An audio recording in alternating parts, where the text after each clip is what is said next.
1% for fit Bharat. नमस्कार. माझं नाव दिलीप एकनाथ भोयर आणि मी एक पॅरा स्पोर्ट्स पर्सन आहे.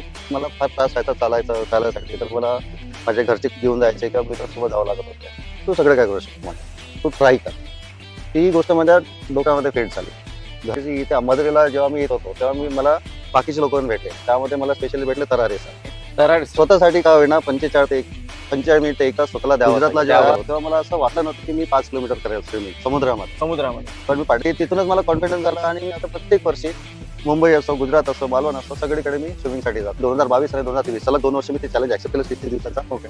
पहिल्या वर्षी मी 1034 किलोमीटर कम्प्लीट केलं एका महिन्यामध्ये. आणि एक एक कॉन्फिडन्स पाहिजे की तुम्ही पोहू शकता. बस सगळ्यात ग्रुपमध्ये सगळ्यांनी मला म्हटलं की तू नको येऊ, हा. कारण तुझा पायाला थोडा प्रॉब्लेम आहे, तू एवढा दूर नाही चालवशील. बरोबर. पण तरी मी त्यांना नाही, मानसिक शांती भेटते आणि बळ भेटते. समोर काहीतरी अजून दुसरं काही करायचं. वारीसाठी चॅलेंज ठेवण्यात आलं होता. ओके. 60 दिवसामध्ये 1000 किलोमीटर. 1000 किलोमीटर. अगदी माझे बरोबर. 6-7 दिवस पण झाले आणि माझे जवळजवळ 1500 किलोमीटर कम्प्लीट झाले. अभिनंदन. 1% फॉर फिट भारत. स्वतःचा वेळ, थोडा वेळ फिट आणि तंदुरुस्त भारताकरता मोठमोठे इव्हेंट आणि कार्यक्रम होत असतात फिट इंडिया मुवमेंटला प्रमोट करण्यासाठी. तर आम्ही एक लहान इनिशिएटिव्ह घेऊन आलेलो आहोत आणि खारीचा वाटा. त्यामध्ये आपण आपला थोडा वेळ देऊन सनेल फिट इंडिया मुवमेंटला प्रमोट करणारे भरपूर व्यक्ती आहे आणि भरपूर हिरोज आहे. आपण त्यांच्याशी बोलूया, त्यांचा विचार घेऊ आणि कशा प्रकारे ते स्वतःला फिट आणि हा विचार आपल्या परिवारात, आपल्या वस्ती आणि आपल्या समाजाने फैलवताना लोकांना इन्स्पायर करून राहिले फिट आणि तंदुरुस्त राहण्यासाठी. तर आज आपण भेटूया एक असा पॅरा स्पोर्ट्स पर्सनशी आणि त्यांनी कशा प्रकारे स्वतःला फिट ठेवलेलं आहे आणि या फिट इंडिया मुवमेंटला सामोर वाढून राहिले. तर भेटूया दिलीप सरांशी. नमस्कार सर. नमस्कार. माझं नाव दिलीप एकनाथ भोयर आणि मी एक पॅरा स्पोर्ट्स पर्सन आहे आणि मी वेगवेगळ्या स्पर्धांमध्ये भाग पण घेतो. जसं स्विमिंग झालं, सायकलिंग झालं, आर्म रेसलिंग झाला. ओके सर, तुम्ही हा जो फिटनेस ॲक्टिव्हिटी आणि तुम्ही जो स्पोर्ट्स निवडले हे केव्हापासून सुरू केले, जसं सायकलिंग झालं आणि स्विमिंग? सायकलिंग मला लहानपणीपासूनच आवडते, पण ते एक अपघात म्हणा किंवा एक ॲक्सिडेंट म्हणा, माझ्या पायाला एक थोडासा प्रॉब्लेम आहे. तर मला चालता येत नाही पोलिओ असल्यामुळे. ओके. तर लहान असताना मला फार त्रास व्हायचा चालायसाठी. तर मला माझ्या घरचे घेऊन जायचे किंवा मित्रांसोबत जावं लागत होतं. तर एकदा असंच जात असताना एका काकासोबत मी लिफ्ट मागितली आणि त्यांनी मला गंतव्यापर्यंत सोडून दिलं. तर त्यांना मी जेव्हा थँक्स म्हटलं तर ते म्हणाले, थँक्स कशाला, आज मी तुला मदत केली तर तू दुसऱ्याला मदत करशील. म्हटलं मी कशी मदत करणार, मला ना गाडी चालवता येत ना सायकल चालवता येत. ओके. अरे म्हणजे तू सगळं काय करू शकतो म्हणे, तू ट्राय कर. ती गोष्ट माझ्या डोक्यामध्ये फिट झाली. घरी आलो आणि मी खरंच सायकल ट्राय केली. ओके. आधी सायकल हातात घेऊन चालवली, म्हणजे हा. हातात पकडून समोर गेली, मग एक पॅडलवर हे करून बॅलन्स केला. ओके. तर असं करता करता मला जवळजवळ 6 ते 8 महिने लागले सायकल शिकायला. सायकल शिकायला. बरोबर. आणि नंतर कालांतराने मग असं झालं की आम्ही SRP कॅम्पला राहत होतो. तर तिथे 7वी पर्यंतच बसची फॅसिलिटी आहे, स्कूल ओके. बसची. 8वी पासून एक तर तुम्हाला बाहेरच्या बसनं जावं लागतं किंवा सायकल. तर 8वी पासून मी सायकलिंग करतोय. ओके. माझं पूर्ण शिक्षण 8वी 9वी 10वी 11वी 12वी आणि माझं पूर्ण पॉलिटेक्निक आणि पूर्ण स्विमिंग सायकलमध्ये झालं. तुम्ही स्विमिंग कधीपासून सुरू केली? स्विमिंग मी 2007 पासून सुरू केली. ओके. पुण्याला असताना. हां. तर तिथे एका स्विमिंग टँकवर गेलो असतात. तिथे जस्ट विचार ना केले की दिव्यांगाला तुम्ही शिकवाल का. ओके. हा. हा. तर तेव्हा काही प्रॉब्लेम नाही, आपण शिकवून देऊ.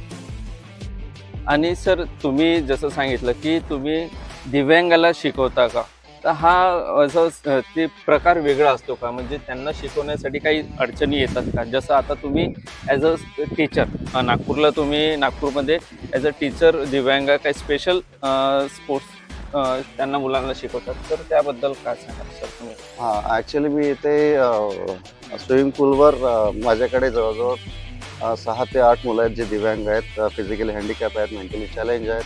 तर त्यांना मी पोहणं शिकवतो आणि त्यामध्ये भरपूर चॅलेंजेस असतात. जसं की त्यांना कोणाला हात मारता नाही येत, कोणाला बबलिंगचा प्रॉब्लेम येतो. तर त्यांना हळूहळू सराव करून मग त्यांना सगळं करावं लागतं. ओके. सर तुम्ही हे ॲज अ टीचर या प्रोफेशनमध्ये कधीपासून आले सर? जवळजवळ आता मला 4 वर्ष झाले, कारण याच्या आधी मी IT सेक्टरमध्ये काम केलं. जवळजवळ Okay. 16 ते 18 वर्ष बाहेर होतो. ओके. मग 2020 पासून जेव्हा मी घरी आलो नागपूरला. नागपूरला, तर Okay. जवळजवळ 1 वर्ष मी घरीच होता. ओके. त्यामुळे घरी असल्यामुळे, ते कोरोना काळामध्ये असल्यामुळे वजन वगैरे थोडं वाढलं. तर म्हटलं आपण तर आधी सायकल करायचं, Okay. आता का नाही करायचं. बरोबर. मग मी सायकल काढली, सायकलवर फिरायला लागलो. हा. आणि इथे अंबाझरीला जेव्हा मी येत होतो तेव्हा मला बाकीचे लोक पण भेटले. त्यामध्ये मला स्पेशली भेटले तरारे सर. तरारे सर. ओके. जे सायकलिस्ट आहे ते एकदम रवींद्र तरारे. रवींद्र सायकलिस्ट आहे. सायकलिस्ट आहे. ओके.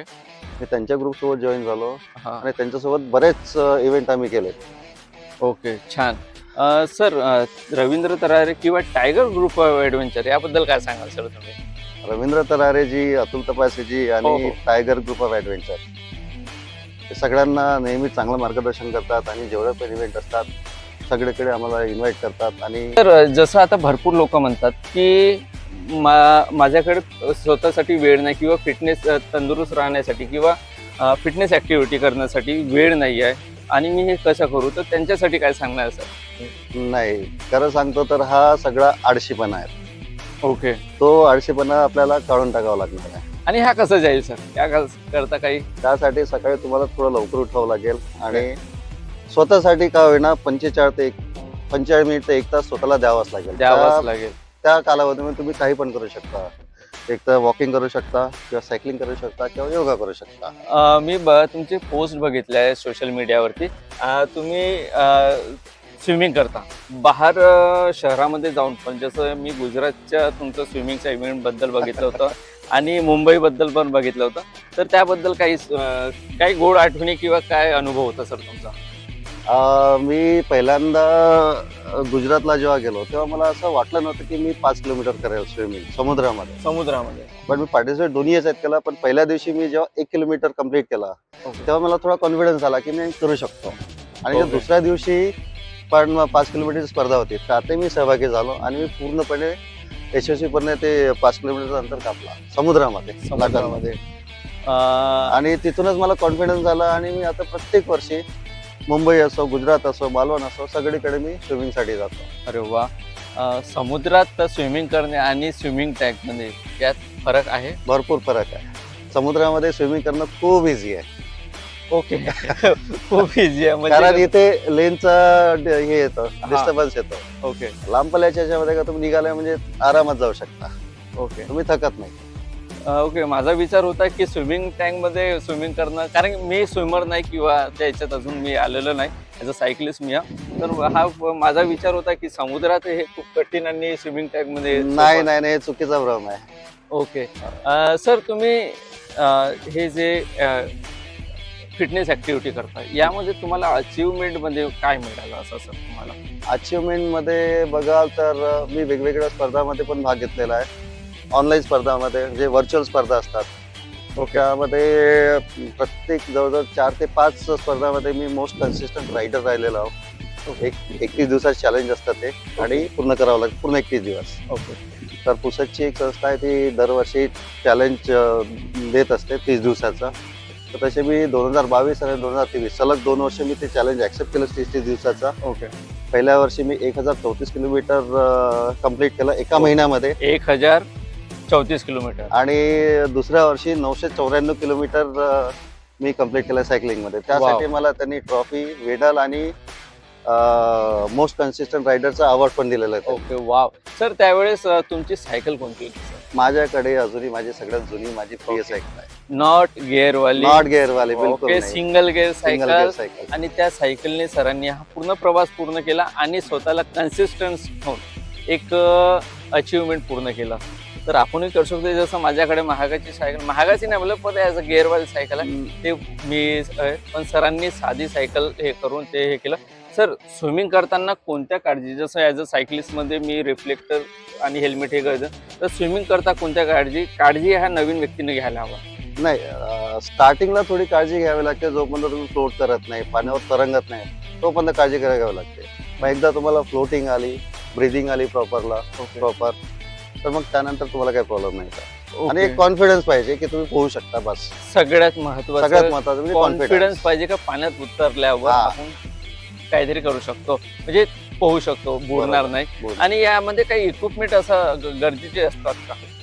नाही तसे काही इक्विपमेंट तर नाही राहत, पण जेव्हा स्टार्टिंगला आम्ही लहान मुलांना फ्लोटर्स देतो, ओके. ते डमरू बांधतो बॅक साईडला की त्यांनी डुबणार नाही ओके. आणि ते त्यांची हाताची पायाची प्रॅक्टिस करेल. एकदा ओके. त्यांना सवय पडली पाण्यामध्ये हातपाय मारायची, हा. तर मग आम्ही त्यांना मग वेगवेगळे स्ट्रोक्स वगैरे शिकवतो. ओके सर, हा तुमचा प्रवास होता ॲज अ लहानपणीपासून सायकल, आणि तुमचा गुजरात, मुंबई, स्विमिंग, यामध्ये काही गोड आठवणी ज्या तुम्ही शेअर करू शकतात की खरंच त्यामध्ये हे आठवण आहे की मी सांगू शकतो? आठवणी तशा बऱ्याच आहे, पण मी माझ्या कॉलेजची एक गोष्ट सांगतो. मी पॉलिटेक्निकला असताना मी गडचिरोलीमध्ये पॉलिटेक्निक केला. ओके. तिथे पण मी सायकलनीच जायचो. तर आमचा एक छोटासा ग्रुप बनला होता. हम्म. तर असं ठरलं की एका मित्राच्या बैडीच्या साक्षगंधला जायचंय, ते सायकलने गडचिरोली ते कुरखेडा, जवळजवळ 75 ते 80 किलोमीटरचं अंतर आहे ते. ओके. आणि तेव्हा वय काय असेल सर? तेव्हा असेल कॉलेजच्या थोडा 17-18 असेल तेव्हा. ओके. तर ज्या ग्रुपमध्ये सगळ्यांनी मला म्हटलं की तू नको येऊ, हा. कारण तुझा पायाला थोडा प्रॉब्लेम आहे, तू एवढ्या दूर नाही चालवशील. बरोबर. पण तरी मी त्यांना नाही म्हटलं, मी काही पण करेल, मी येईलच. मी जबरदस्तीने गेलो हा. आणि खरंच मला खूप छान वाटलं. आम्ही पूर्ण रात्रभर प्रवास केला ओके. गडचिरोलीमध्ये, जंगलातनं ते आणि जंगल एरिया. जंगल एरियामधनं, आणि Forest खूप area छान मध्ये. प्रवास झाला आणि काही प्रॉब्लेम नाही आला तिथे. जाणं येणं जवळजवळ सांगतो 160 किलोमीटर झाला, आणि तो माझा पहिला लांब पल्ल्याचा हे होता, होता. सायकलिंगचा प्रवास होता. सर, इतकं सगळं करून आपल्याला मानसिक आणि शारीरिक दृष्ट्या काय मिळालं? मानसिक शांती भेटते आणि बळ भेटते, समोर काहीतरी अजून दुसरं काही करायचं आहे. ओके. आणि शारीरिक दृष्ट्या? शारीरिक दृष्ट्या आपण फिजिकली फिट असतो. ओके. खूप मस्त. आणि सर, हा जो मी माझा उपक्रम आहे 1% फॉर फिट भारत, या उपक्रमाबद्दल तुम्ही काय सांगाल? तुम्ही जो हा उपक्रम चालू केला, फार सुंदर उपक्रम आहे. मी तुम्ही हा कंटिन्यू करा, आणि तुम्ही एकटेच का, बाकी सगळ्यांनी पण सुरू करायला पाहिजे. ओके. आणि हा जो संदेश हा सगळीकडे पोहोचायला पाहिजे, नॉट ओनली नागपूर बट सगळ्या महाराष्ट्रभर, पूर्ण भारतभर हा संदेश पोहोचायला पाहिजे. ओके. धन्यवाद सर. अमोल सर, तुम्ही खरंच इन्स्पिरेशनल आहे. मी धन्यवाद. तुम्हाला नेहमी टेक्स्ट करत असतो की मला हे करायचं आहे, ते करायचं आहे. तुमच्याकडनं मला फार टिप्स पण येतात, धन्यवाद. त्यासाठी थँक्यू. आणि तुम्ही जसे आहात, तुम्ही हा. मला वाटतं तुम्ही तसेच राहायला पाहिजे. छान. धन्यवाद. ठीक आहे, मी प्रयत्न करीन आणि असंच राह. आणि आपण आता भेटलं एक पॅरा स्पोर्ट्स पर्सनशी, जे स्विमिंग करतात, सायकलिंग करतात, आणि यावेळेस 2026च्या सायकल नागपूर पंढरपूर वारीला पण ते आमच्या सोबत आहे, आणि मी पण त्यांच्या सोबत. आणि हा माझा प्रवास पहिल्यांदा करेल. असणार आहे, आणि अमोल भाऊ आमच्या सोबत आहे, तर मला काहीच चिंता नाही आहे. प्रवास पूर्ण करूया आणि विठ्ठलाचे दर्शन सगळे मिळून घेऊया. जय हरी विठ्ठल. आणि एक सांगायचं आहे अजून. ओके. आणि यात विशेष सांगायचं आहे की पंढरपूर वारीसाठी एक चॅलेंज ठेवण्यात आलं होतं. ओके. 60 दिवसामध्ये 1000 किलोमीटर. 1000 किलोमीटर, अगदी माझे बरोबर. 6-7 दिवस पण झाले, आणि माझे जवळजवळ 1500 किलोमीटर कम्प्लीट झालेले आहे. अभिनंदन सर, खूप अभिनंदन. आणि ते मेडल घ्यायसाठी मला पंढरपूरला चरणी जायचं आहे आणि पंढरपूरला जायचं आहे. बरोबर. तर जाऊया आणि पंढरपुराला विठ्ठलाचे दर्शन घेऊया. तर अशा प्रकारे आपला जो कार्यक्रम आहे 1% फॉर फिट इंडिया, तर आपण अशाच लोकांशी भेटत राहू, आणि काय असते आणि कशा प्रकारे आपण फिट राहू शकतो याबद्दल लोकांचे विचार घेऊया. जय हरी विठ्ठल, आणि हेल्थ इज वेल्थ.